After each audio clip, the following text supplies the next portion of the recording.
Hey guys, JaySMGU here, and today I'm going to be talking about 3 theories I have for The Legend of Zelda Breath of the Wild 2. So, I'm going to start off with the first one here. So, this one is actually to the identity of the skeleton we see in the trailer. Of course, that skeleton, you can't deny it's Ganondorf. And a lot of people think it's the Ganondorf from Ocarina of Time and Twilight Princess and Wind Waker. And I think it's possible it's that Ganondorf, but I also think it's possible, actually, and that there's almost more evidence that it could be the Ganondorf from Four Sword Adventures.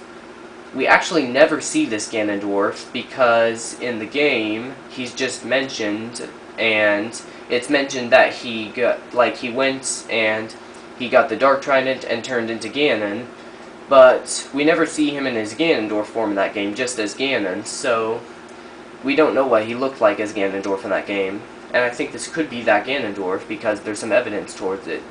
And the first bit of evidence is actually in this image here I have, where you can see that there's a man here who seems to be Ganondorf, riding on a horse. And he's wielding a trident, which could very well be the Dark Trident if this is Ganondorf. And since we never see the Ganondorf in Ocarina of Time, Twilight Princess, or Wind Waker wield the Dark Trident, and the only Ganondorf we know of that does wield the Dark Trident is the one from Four Sword Adventures, and again, we never see him, so this could be depicting him, actually. And that could be who the skeleton belongs to, too, because keep in mind the skeleton has long hair, much longer than the hair that the Ganondorf has in Ocarina of Time, Twilight Princess, and Wind Waker. And I'm going to show that skeleton later on, but I'm not going to show it just yet.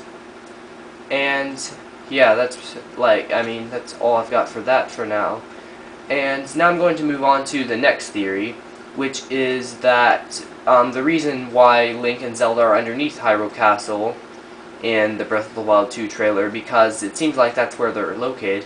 And a lot of people have talked about this, but they've been forgetting about one important piece of evidence right here as to why they could be, a reason why they could be under there. And it's in Zelda's research notes, where she says, quote, "But we still have yet to find all of the Guardians. Records mention a greater number of them, and even other types. They are said to be stored in 5 giant columns that rest beneath Hyrule Castle. The thing is, no matter how much I search beneath the castle, I can't seem to locate these columns. They must be buried deep. Were they perhaps designed to sense the appearance of Calamity Ganon and only activate upon his return?" So, she actually mentions that there's guardians stored beneath Hyrule Castle, and that she's searched for them before. So maybe her and Link, after defeating Calamity Ganon at the end of Breath of the Wild, have gone underneath Hyrule Castle to search for these guardians. So, that's my second theory, and now I'm going to move on to my third theory, and my third and final theory, and this one is actually, it doesn't necessarily agree with the second theory I mentioned entirely, and it's a theory where if the second one, the one I just mentioned, isn't true, then this one could be actually as well. And this one is that perhaps instead of, perhaps actually Link and Zelda have gone back in time, because after all, we know that time travel and going back in time is not unheard of in the Legend of Zelda series, and they could have gone back in time to 10,000 years before Breath of the Wild, when the first Great Calamity happened. And we know that there's a hero and a princess in this legend mentioned in it, but we don't know, we assume that these are ancestors of the Link and Zelda from Breath of the Wild, but what if they actually are the Link and Zelda from Breath of the Wild who have gone back in time? Because remember that in Skyward Sword, Link went back in time to defeat Demise in the past, so it's possible that Link and Zelda decided to do the same thing and go back and defeat Calamity Ganon in the past.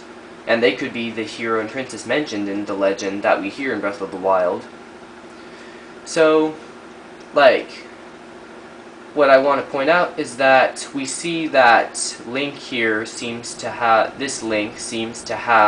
a kind of greenish energy on his arm and his hand, And why this is important is because in the Breath of the Wild 2 trailer, I'm going to get it up here actually, we can see that we actually are able to see Link seems to be absorbing some greenish energy onto his arm, onto the same arm too, the right arm.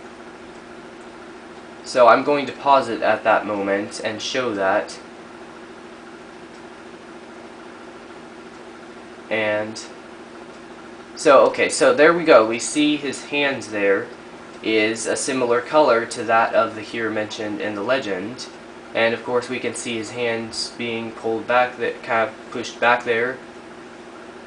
And like you can see that his hand and arm kind of seem to be that same kind of color. And what if that's actually because this Link here is the Link that we see in the trailer, the Link from Breath of the Wild that's gone back in time actually. And what if throughout the course of the game we actually get to explore the same Hyrule we did in Breath of the Wild, but it's 10,000 years before Breath of the Wild, and we actually get to meet the champions from that time, the ancient champions that we see here on the hieroglyphs in the legend. And what if we even get to meet Monk Moskoshia, the guy from the Champions Ballads DLC? And what if we get to meet him when he's young, because he seems to be 10,000 years old, so what if we get to meet him when he's young perhaps, and the other Shiakas that we meet in the shrines in Breath of the Wild. And the reason in the Breath of the Wild 2 trailer why we don't see any shrines or Shiaka towers or divine beasts in the Hyrule landscape might be because Link and Zelda go back in time to before the divine beasts and guardians and all that were built, and perhaps throughout the course of the game you get to witness the divine beasts being built, like similar to the Tari Town quest in Breath of the Wild.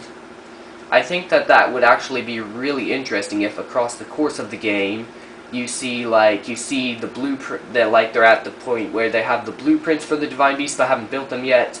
Then they built them a little. They built maybe the legs for Farut, I believe it's called, the giant elephant one. And then later on they built more of the body, and then later on they built the head and stuff, and eventually they built the entire divine beast by the end of the game. And then you get to the final boss battle is the battle that takes place in this legend that we see here being depicted.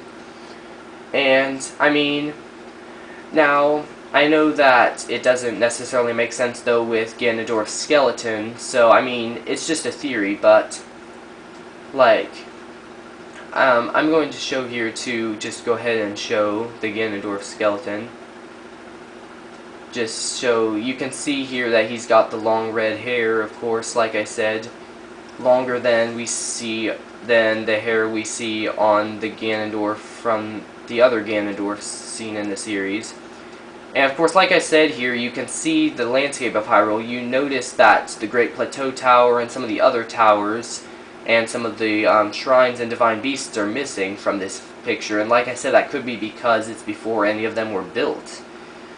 So yeah, that's pretty much all I've got. And those were 3 theories I have for The Legend of Zelda Breath of the Wild 2. So, I hope you guys liked the video. And of course, every like would be appreciated, and I would really appreciate if you would tell any of your friends who like Legend of Zelda Breath of the Wild about this video, and recommend that they check it out, because every view is appreciated. So yeah, I hope you guys liked the video, and I will see you guys next time.